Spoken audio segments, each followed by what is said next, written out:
I'm Tom Huffmeister with Elderfire Lodges.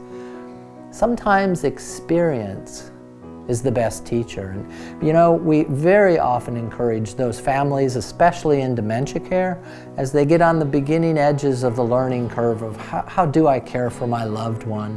What are the hidden potholes that I don't know about? Can you share with me some of the hidden challenges? Because sometimes I don't even know the right questions to ask. We had the privilege of having Wendy and Keith sit down with us and share a little bit about their journey. We knew that Dad was going down the path of Alzheimer's, and so we decided to go ahead and find a place that we can volunteer. Since we have 3 young children, they were then going to be able to understand what Grandpa was going through. It also taught us a lot when we offered to volunteer at facilities. How receptive were they of that offer? That's true.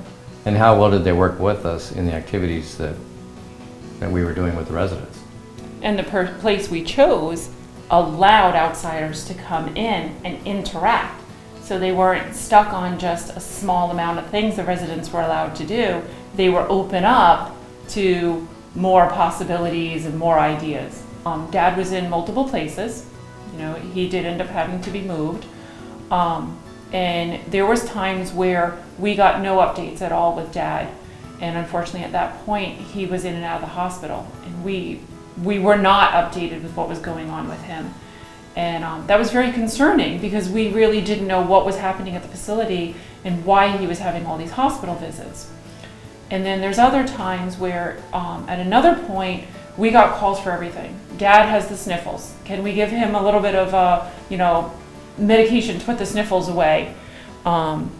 He's having these challenges with eating, and they kept us up with everything.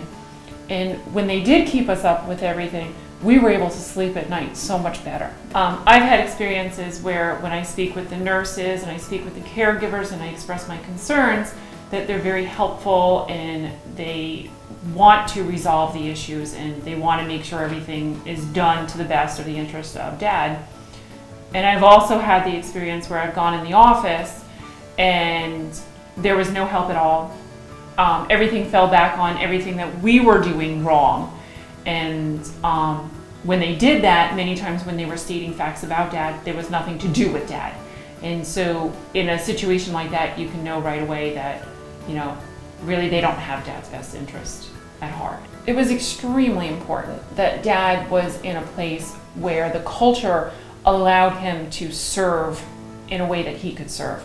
Even though his wife was ill herself and he had Alzheimer's, he served her.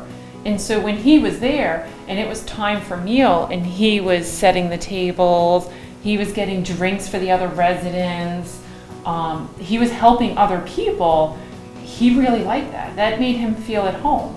So they would take into consideration the capabilities of each resident and give them little tasks to do to help the community because they're part of that community. That is their home. Right. The caretakers just come and visit. The residents live there. They want to be part of that home. A challenge with a loved one that has Alzheimer's is that they're not the person that you're used to. And in the process of them having Alzheimer's, you have to adjust to who they are now and love them for who they are and be part of the world they're currently in.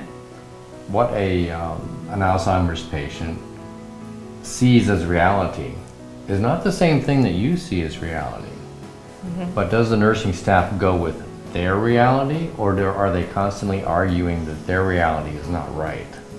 Something very important to look out for. Right. When they're sitting on a chair, it's their chair. It's their house. That's what we've told them. It's their house. So when they're in somebody else's room, they don't realize they're in somebody else's room because they don't even know that it's their room or anything. Everything is just foreign to them. So it's extremely important that the care facility is able to properly get into their world to redirect them. Memory care, wow. There's a lot of challenges. You don't have to do this alone. Never hesitate to ask for help from someone who's had experience. Or of course, ask us here at Elderfire Lodges.